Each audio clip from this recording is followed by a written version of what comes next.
दोस्तों, मैं फराज मलिक। आयशा आरिफ खान की कहानी आप सभी ने सुनी होगी। आयशा की आखिरी वीडियो भी आप लोगों ने देखी होगी। आखिरी कॉल रिकॉर्डिंग भी आयशा की सुन चुके होंगे आप लोग। लेकिन अब आयशा का आखिरी खत सामने आया है और जब इस खत को कोर्ट में पढ़कर सुनाया गया तो कोर्ट में मौजूद लोगों की आंखों में आंसू आ गए, क्योंकि इस खत में जो कुछ लिखा था वो इतना ज्यादा दर्द भरा है कि जिसको सुनकर वहां के लोगों की आंखों में आंसू आ गए।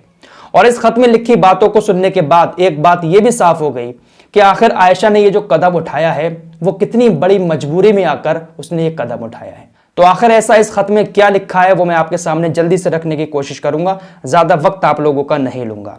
आयशा ने अपने इस आखिरी खत में लिखा, तुमने अपनी करतूत को छिपाने के लिए मेरा नाम आसिफ के साथ जोड़ दिया, जबकि आसिफ मेरा बेस्ट फ्रेंड है और बेस्ट भाई है। शुरू में ये लिखा है इस खत में, अभी और भी बातें हैं वो मैं आपको सुनाऊंगा। आप इस पहली बात पर गौर करिएगा कि तुमने अपनी करतूत को छिपाने के लिए मेरा नाम आसिफ से जोड़ दिया। क्या खुलासा हुआ था अभी जब आयशा का केस हुआ था कि आरिफ की एक और गर्लफ्रेंड थी। आयशा के सामने वो अपनी गर्लफ्रेंड से वीडियो कॉल पर चैट करता था, बात करता था, जो आयशा को बुरा लगता था। इस बात को लेकर इन दोनों में कोई ना कोई अनबन होती होगी।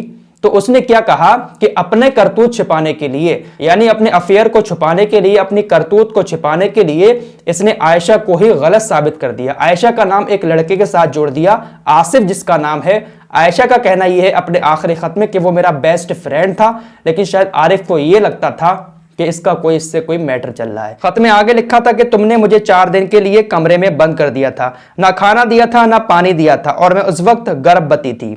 तब भी तुम नहीं आए मेरी मदद के लिए, और जब आए तब तुमने मुझे खूब पीटा, जिसकी वजह से मेरा लिटिल आरू आसिफ मर गया। अब मैं उसके पास जा रही हूँ। ये जो जुल्म किया है आरिफ ने, उसकी पूरी कहानी इसमें लिखी हुई है। आयशा को इतना पीटा था कि जब वो गर्भवती थी तो उनका बच्चा भी मर गया था। इसी लेटर में आयशा आगे लिखती है कि मैंने कभी तुम्हें धोखा नहीं दिया है, तुमने हंसती खेलती 2 जिंदगियों को उजाड़ दिया है। I love you Kuku. मैं कभी गलत नहीं थी, बल्कि तुम्हारा स्वभाव ही गलत था। तुम्हारी आंखों पर मैं फिदा थी, लेकिन क्यों ये मैं अगले जन्म में ही बता पाऊंगी। इतना लिखने के बाद आखिरी बात आयशा की तरफ से लिखी जाती है कि love you your wife Ayesha Arif. ये है इस खत के अंदर लिखा हुआ। अब इस खत को सुनने के बाद आप लोग समझ सकते हैं कि आखिर कौन कौन से इल्जाम आरिफ आयशा के ऊपर लगा रहा था। आखिरी वक्त मरने से पहले उसने यही लिखा कि मैं गलत नहीं थी, तुमने आसिफ के साथ मेरा नाम जोड़ा अपनी करतूत को छिपाने के लिए। तो बहुत सारे मैटर इनके बीच चल रहे थे। आयशा के ऊपर कुछ गलत इल्जाम भी लगाए जा रहे थे, आरिफ की तरफ से और भी चीजें हो रही थी, जुल्म भी किया जा रहा था। तो इन्हीं सारी बातों को लेकर आयशा ने यह कदम उठाया।